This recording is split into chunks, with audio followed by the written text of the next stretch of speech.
1994, Sonora, Mexique.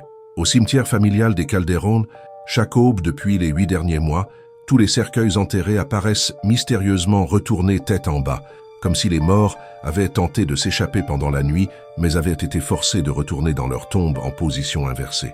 Il était 6h15 du matin le 15 mars 1994, quand Don Ramiro Calderón marcha vers le cimetière familial pour porter des fleurs fraîches à la tombe de son épouse, comme il l'avait fait tous les matins pendant les 3 années depuis son décès.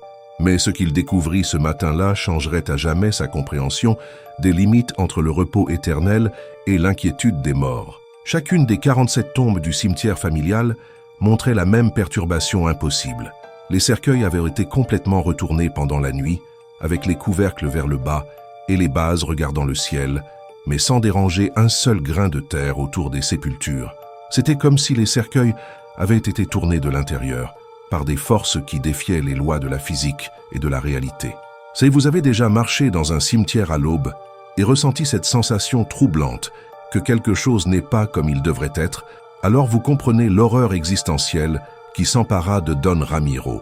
Mettez un like maintenant et commentez depuis quel pays vous nous écoutez, car ce que nous avons découvert sur l'origine de ce phénomène surnaturel défie tout ce que nous croyons savoir sur le repos éternel des morts. Le cimetière des Calderón avait été établi en 1887 par l'arrière-grand-père de Don Ramiro, sur un terrain que la famille avait considéré béni par sa tranquillité et sa beauté naturelle.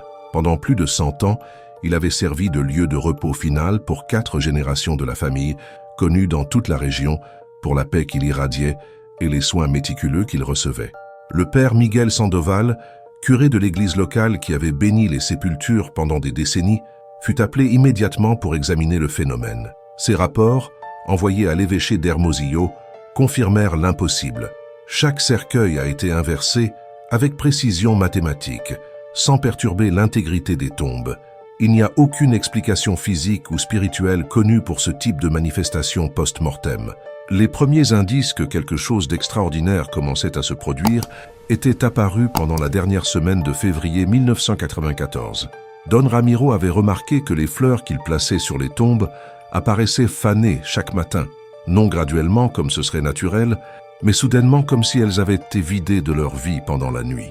Les fleurs que je mettais l'après-midi étaient complètement sèches à l'aube suivante, témoignait Don Ramiro lors d'entretiens avec les autorités locales. Mais ce n'était pas une détérioration normale, elles semblaient avoir été vidées de couleur et de vitalité de manière instantanée, comme si quelque chose les avait utilisées pour se nourrir pendant les heures sombres. Pendant les jours immédiatement antérieurs au 15 mars, plusieurs voisins avaient rapporté des sons troublants émanant du cimetière pendant les petites heures, non des lamentations ou gémissements typiques d'histoires de fantômes, mais des sons comme du bois qui craque et de la terre qui bouge, accompagnés par ce qu'ils décrivaient comme des conversations chuchotées dans des voix qu'ils reconnaissaient, mais qui appartenaient à des membres de famille décédés depuis des décennies. La nuit du 14 au 15 mars avait été particulièrement perturbante. Don Ramiro, qui vivait dans la maison familiale à moins de 200 mètres du cimetière, avait été réveillé à 3h du matin par des sons qu'il décrivait comme toute la famille morte ayant une réunion en même temps, discutant de quelque chose d'urgent qui nécessitait qu'il change de position pour mieux entendre. Qu'est-ce qui avait commencé à réveiller 4 générations de morts enterrés au cimetière des Calderón? Et pourquoi le phénomène des cercueils retournés avait-il commencé spécifiquement en mars 1994, après plus d'un siècle de repos paisible? La réponse commencerait à émerger quand les enquêteurs découvriraient que le cimetière avait été établi exactement sur un site que les cultures indigènes locales avaient considéré comme lieu de ceux qui dorment tête en bas, une zone cérémonielle où les morts étaient enterrés en position inversée pour faciliter leur communication avec le monde des vivants pendant des périodes de crise spirituelle. Don Ramiro Calderón avait été le gardien dévoué du cimetière familial pendant plus de 30 ans, dédiant ses matins à maintenir les tombes en parfait état et ses après-midi à se rappeler les histoires de chaque ancêtre enterré sur le terrain sacré. À 64 ans, il avait fait du soin des morts familiaux sa mission de vie la plus sacrée et profonde. Don Ramiro connaissait chaque histoire, chaque date, chaque personnalité des 47 membres de famille enterrés dans ce cimetière, m'expliqua Doña Carmen Vega, voisine de toute une vie qui avait observé sa dévotion pendant des décennies. Ce n'était pas simplement de l'entretien, C'était une façon de maintenir vivante la mémoire familiale. L'idée que ces morts se soient inquiets, essayant de communiquer à travers ce phénomène impossible, l'avait complètement dévasté. La juxtaposition était déchirante. Un homme qui avait construit son identité autour d'honorer le repos éternel de sa famille avait été confronté à la preuve qu'aucun de ses êtres chers n'avait trouvé la paix qu'il avait tant travaillé pour leur fournir. Parmi les 47 enterrés se trouvait son épouse Maria Elena, décédée en 1991 après 40 ans de mariage. Ses parents, grands-parents, 3 frères, 2 enfants qui étaient morts en bas âge et des arrière-grands-parents qui avaient fondé la tradition familiale d'enterrement sur le site. Chaque tombe représentait non seulement une perte personnelle, mais une connexion spirituelle que Don Ramiro avait maintenue à travers des rituels quotidiens de soins et de mémoire. Chaque matin, Don Ramiro parlait avec chacun de ses morts, avait documenté le père Sandoval dans des observations pastorales. Ce n'était pas de la superstition, c'était une communication spirituelle authentique, basée sur un amour familial profond. Quand les cercueils commencèrent à apparaître retournés, ce fut comme découvrir que toute sa vie de dévotion n'avait pas été suffisante pour leur donner le repos. Ainsi, vous avez déjà perdu quelqu'un, dont vous maintenez la mémoire vivante à travers des rituels quotidiens d'amour et de souvenirs. Alors vous comprenez la crise spirituelle dévastatrice qu'éprouva Don Ramiro quand il découvrit que ses morts n'étaient pas en paix. Pendant les premières semaines après le début du phénomène, Don Ramiro avait oscillé entre la culpabilité d'avoir échoué comme gardien de ses morts et la terreur que quelque chose de surnaturel utilise sa famille pour se manifester dans le monde physique. Je ne savais pas si j'avais fait quelque chose de mal qui causait qu'ils ne puissent pas se reposer ou si quelque chose d'externe perturbait leur paix, avait confessé Don Ramiro dans des lettres privées à son frère à Hermosillo. Chaque matin, quand je voyais les cercueils retournés, je sentais que j'avais échoué dans la seule responsabilité qui importait vraiment, protéger le repos éternel des personnes que j'avais le plus aimées. Pendant avril 1994, Don Ramiro avait commencé à documenter des patterns dans le phénomène qui suggéraient que les morts n'étaient pas simplement inquiets, mais qu'ils essayaient de communiquer quelque chose de spécifique à travers leur position inversée. Certains cercueils apparaissaient retournés des jours spécifiques qui correspondaient avec des dates importantes de leur vie, avait-il enregistré dans un journal qu'il maintiendrait pendant toute la période. Le cercueil de Maria Elena se retournait chaque 15 de chaque mois, le jour où nous avions commencé à nous fréquenter en 1949. Celui de mon père apparaissait inversé chaque dimanche, le jour qu'il avait toujours dédié à travailler au ranch. La manifestation la plus perturbante s'était produite en mai quand Don Ramiro avait commencé à trouver des objets personnels des morts placés sur leurs tombes retournées, des objets qui avaient été enterrés avec eux et qui ne devraient pas être accessibles sans exhumer complètement les cercueils. J'ai trouvé l'alliance de Maria Elena sur sa tombe, la montre de mon père, la poupée favorite de ma fille qui était morte à 5 ans, avait-il témoigné lors d'entretiens avec des enquêteurs. C'étaient des choses qui avaient été enterrées avec eux, mais qui apparaissaient parfaitement propres sur la terre, comme s'ils me les offraient pour me rappeler qui ils avaient été dans la vie. Est-ce que les morts de la famille Calderón essayaient de communiquer avec Don Ramiro sur quelque chose qui nécessitait son attention urgente? Et que signifiait qu'ils aient adopté une position d'enterrement qui correspondait aux traditions indigènes que la famille catholique n'avait jamais pratiquées? Pour comprendre complètement pourquoi les cercueils du cimetière des Calderón avaient commencé à apparaître retournés chaque aube, je dois vous emmener plus de 100 ans en arrière, quand l'arrière-grand-père de Don Ramiro avait choisi le site spécifique pour établir le lieu de repos familial qui changerait le destin de 4 générations.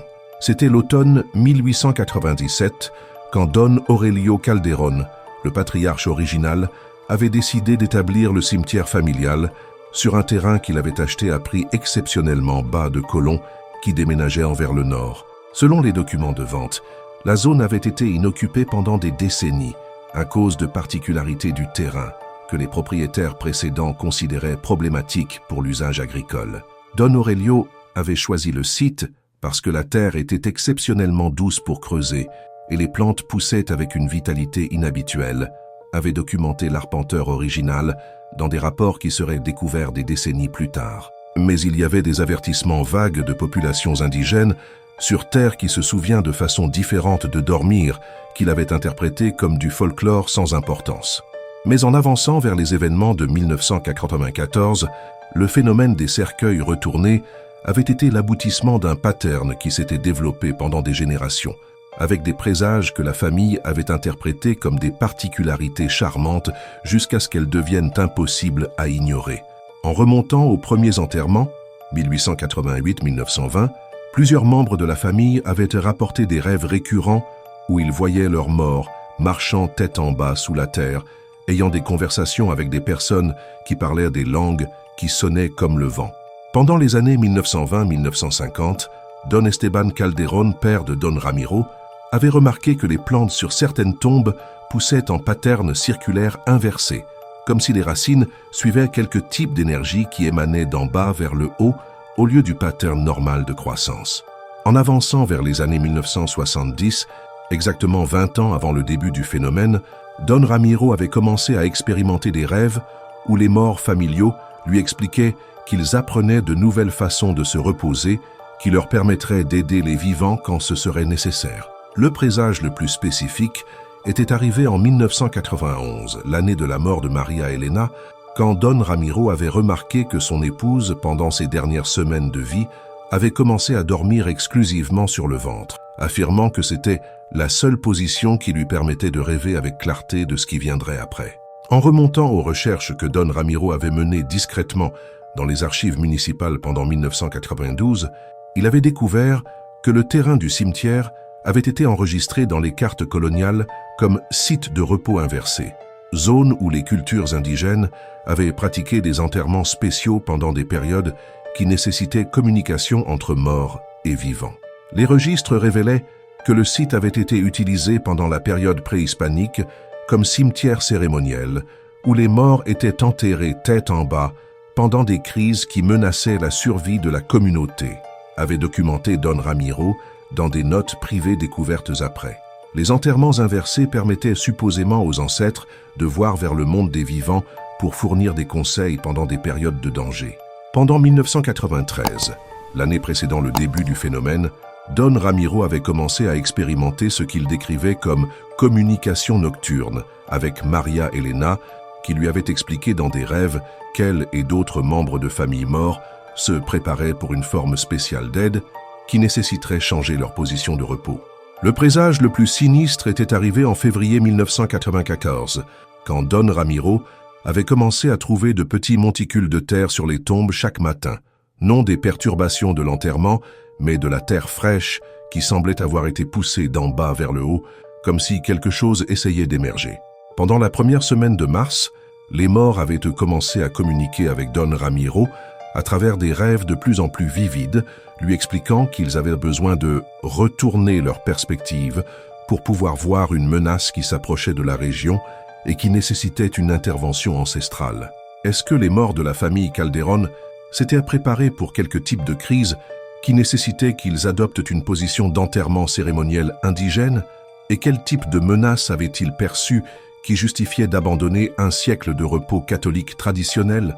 Le docteur Alejandro Moreno, archéologue de l'Institut national d'anthropologie et d'histoire, qui avait recherché des sites cérémoniels préhispaniques en Sonora, avait fourni le contexte historique qui connectait le phénomène du cimetière avec des pratiques ancestrales qui précédaient la colonisation espagnole de plusieurs siècles. Le site où est situé le cimetière des Calderón correspond exactement avec ce que les cartes coloniales identifient comme Temalacatl, de ceux qui dorment inversés, m'expliqua-t-il lors d'un entretien dans son bureau. C'était un lieu cérémoniel où les cultures indigènes locales pratiquaient des enterrements tête en bas pendant des périodes de crise spirituelle ou de menaces à la survie communautaire. Selon le docteur Moreno, l'analyse du sol révéla des caractéristiques minérales inhabituelles qui suggéraient que le terrain avait été utilisé pour des pratiques cérémonielles impliquant la communication entre morts et vivants pendant au moins 1000 ans avant l'établissement du cimetière catholique. Le père Eduardo Vázquez, spécialiste des phénomènes surnaturels de l'évêché d'Hermosillo, qui avait été envoyé pour enquêter sur les perturbations, avait documenté des aspects du cas qui défiaient les explications tant catholiques que scientifiques. Les cercueils ne montrent aucune preuve d'avoir été physiquement bougés, me révéla-t-il lors d'une consultation confidentielle. Il n'y a pas de perturbation dans le sol, pas de marque d'outils, pas de preuve d'intervention humaine. C'est comme si les cercueils avaient été inversés par des forces qui opèrent selon des principes que nous ne comprenons pas. Et ici, j'ai besoin que vous ressentiez cela avec moi. Imaginez découvrir que l'endroit où vous avez enterré vos êtres chers les plus précieux a une histoire cérémonielle qui prédispose les morts à se comporter de manière qui transcende vos croyances religieuses. Cette sensation de perte de contrôle spirituel que vous éprouvez est exactement ce que ressentit Don Ramiro.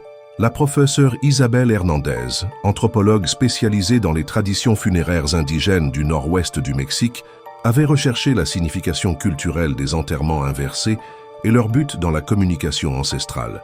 Les enterrements tête en bas étaient utilisés spécifiquement quand les communautés faisaient face à des menaces qui nécessitaient une intervention ancestrale, m'expliqua-t-elle lors d'un entretien à l'université de Sonora. La position inversée permettait supposément aux morts de voir vers le monde des vivants pour identifier les dangers et fournir une protection spirituelle pendant les crises. Le docteur Luis Aguirre, géologue qui avait analysé les caractéristiques du terrain du cimetière, avait fourni une perspective scientifique sur les propriétés physiques du site qui pourraient contribuer aux phénomènes anormaux. Le sol montre des concentrations inhabituelles de minéraux magnétiques et des caractéristiques de drainage qui créent des conditions souterraines uniques, me confia-t-il lors d'une inspection du site.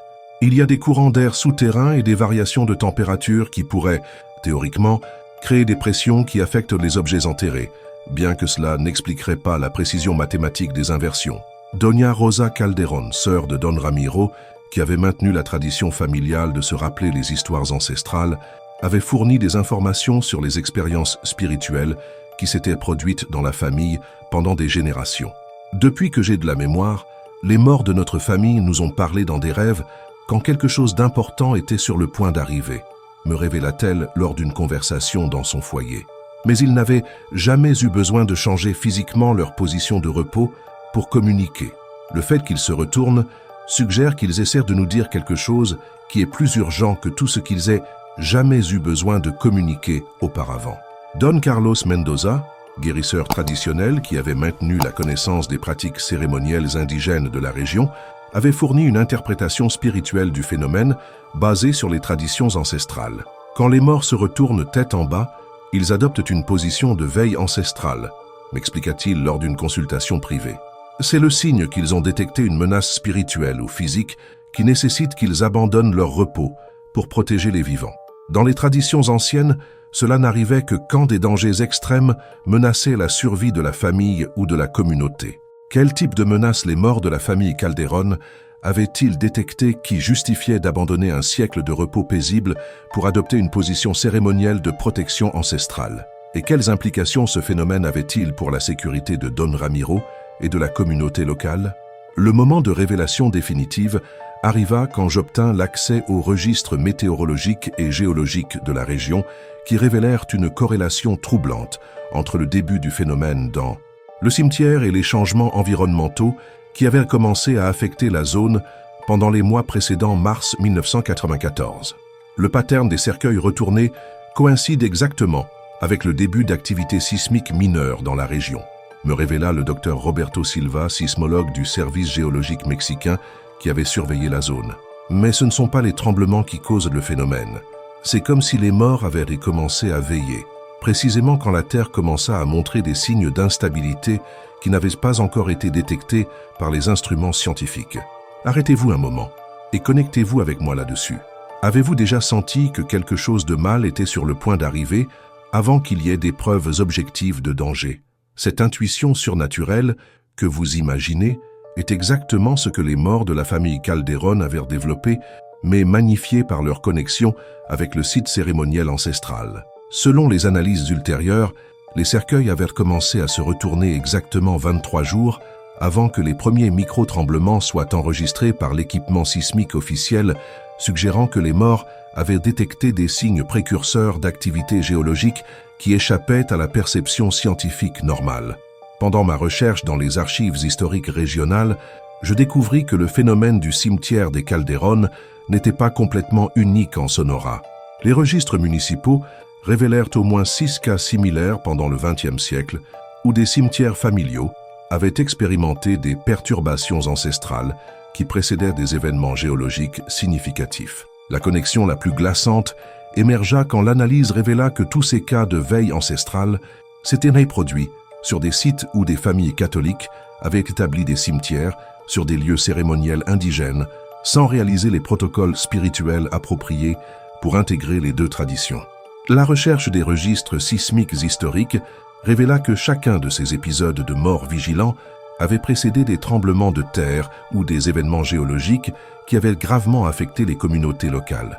Il y a un pattern documenté qui suggère que certains sites cérémoniels maintiennent des formes de sensibilité géologique qui peuvent être activées quand les morts enterrés là développent une connexion spirituelle suffisamment forte avec le terrain, me révéla un chercheur qui avait étudié des phénomènes similaires dans le nord du Mexique. C'est comme si les ancêtres enterrés dans la terre cérémonielle développaient une capacité à détecter les menaces qui s'approchent depuis les profondeurs de la terre. La révélation la plus profonde vint quand je découvris que Don Ramiro avait commencé à expérimenter des rêves prophétiques pendant mai 1994, où les morts familiaux lui montraient des visions spécifiques d'événements sismiques qui arriveraient dans la région pendant les mois suivants.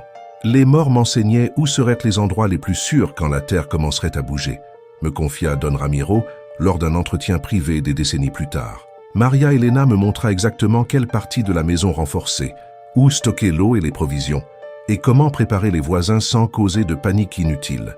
Pendant les étapes finales de ma recherche, j'obtins le témoignage de résidents locaux qui confirmèrent que les prédictions sismiques communiquées par les morts à Don Ramiro avaient résulté exactes jusqu'au moindre détail. Le tremblement de terre de magnitude 6.1 qui avait affecté la région le 15 septembre 1994, exactement 6 mois après le début du phénomène, s'était produit précisément selon les prédictions que Don Ramiro avait reçues dans des rêves des morts retournés.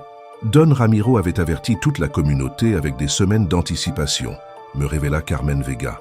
Grâce à ces préparatifs basés sur l'information des morts, notre village fut le seul dans la région qui n'eut pas de victimes pendant le tremblement de terre. Les maisons qu'il avait renforcées selon les instructions de Maria Elena furent les seules qui restèrent complètement intactes. Est-ce que les morts de la famille Calderón avaient sacrifié leur repos éternel pour sauver leur communauté d'un désastre que seuls eux pouvaient détecter depuis leur connexion avec les profondeurs de la Terre? Et quelles implications ce phénomène avait-il pour notre compréhension de la capacité des morts à protéger les vivants? La révélation finale arriva quand je réussis à contacter Don Ramiro Calderón, maintenant âgé de 94 ans, dans la maison de retraite où il vit actuellement. Pendant notre rencontre, il me révéla des informations qu'il avait gardées secrètes pendant 3 décennies sur la résolution du phénomène et ses conséquences permanentes pour sa relation avec les morts familiaux. Les cercueils cessèrent d'apparaître retournés exactement une semaine après le tremblement de terre du 15 septembre, me confessa-t-il pendant notre entretien.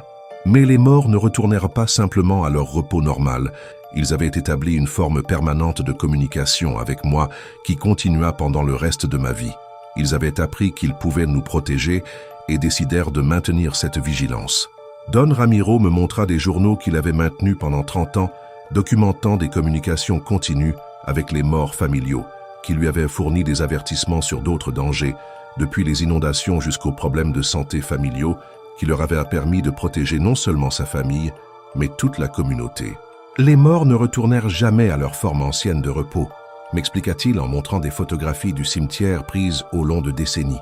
Les cercueils restèrent en position normale, mais la terre sur les tombes développa des patterns de croissance qui formaient des symboles que j'avais appris à interpréter comme des messages sur des événements futurs. Pendant notre conversation, Don Ramiro révéla que le phénomène du cimetière des Calderón avait inspiré la formation d'un réseau secret de gardiens de cimetières cérémoniels dans tout le nord du Mexique, où des familles qui avaient expérimenté une vigilance ancestrale similaire partageaient des informations sur les menaces détectées par leurs morts. Nous n'étions pas la seule famille dont les morts avaient appris à protéger les vivants, me montra-t-il la correspondance avec des dizaines de familles en Sonora, Chihuahua et Arizona. Pendant les 30 dernières années, nous avons formé un réseau de communication qui nous permet de partager les avertissements que nos ancêtres nous fournissent sur les dangers qui s'approchent de la région. Ce réseau de vigilance ancestrale avait opéré discrètement pendant des décennies, avec des familles collaborant pour interpréter les signaux de leurs morts et coordonner les préparatifs pour les événements sismiques, climatiques et autres dangers que les ancêtres enterrés sur des sites cérémoniels pouvaient détecter avant les instruments scientifiques. La révélation la plus frappante vint quand Don Ramiro m'informa que ma recherche sur le cimetière avait été anticipée par des prophéties que les morts avaient communiquées pendant les années récentes. Maria Elena m'avait dit que quelqu'un viendrait pour documenter notre histoire, exactement quand ce serait le temps de révéler la vérité sur comment les morts peuvent protéger les vivants, me révéla-t-il en montrant des entrées de journal qui décrivaient avec précision mon arrivée et mon but. Votre recherche accomplit une prophétie qu'elle avait reçue sur quand il serait sûr de partager ses connaissances avec le monde.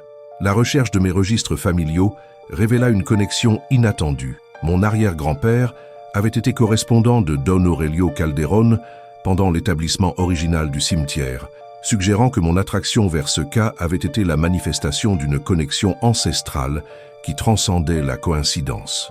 6 mois après avoir complété ma recherche initiale, je commençais à expérimenter des rêves où des ancêtres de ma propre famille me fournissaient des avertissements sur des événements futurs, suggérant que documenter des cas de vigilance ancestrale peut activer des formes de communication spirituelle qui transcendent la recherche académique. Pendant ces rêves, je reçois des informations spécifiques sur des changements environnementaux, des événements sismiques et d'autres dangers qui se confirment ultérieurement avec une précision troublante, indiquant que rechercher des phénomènes de protection ancestrale peut créer des connexions spirituelles qui permettent aux chercheurs d'expérimenter des formes similaires de communication prophétique. Les analyses récentes d'activités sismiques dans la région où je vis ont confirmé que les avertissements que je reçois en rêve correspondent exactement avec les patterns géologiques qui précèdent les événements sismiques, suggérant que ma recherche sur le cimetière des Calderón a activé quelques types de sensibilité ancestrale héritée. Ma documentation de la vigilance ancestrale de la famille Calderón avait-elle activé des connexions spirituelles qui me permettent d'expérimenter des formes similaires de communication protectrice avec mes propres ancêtres? Et les morts essaient-ils d'établir un réseau plus large de communication entre vivants et morts pour protéger les communautés de dangers que seuls eux peuvent détecter?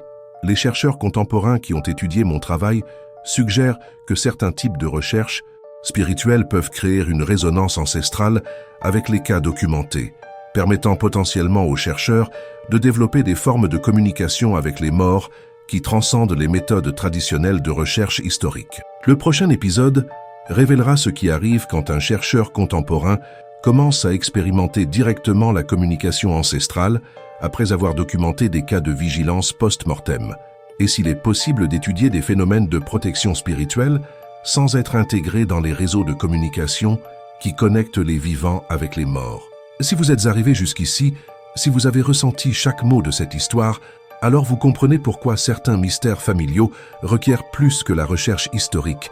Ils requièrent une ouverture spirituelle pour comprendre des vérités sur comment les morts peuvent continuer à protéger les vivants. Abonnez-vous si vous voulez en savoir plus sur ce qui arrive quand enquêter sur la vigilance ancestrale commence à activer des formes de communication spirituelle dans le propre chercheur.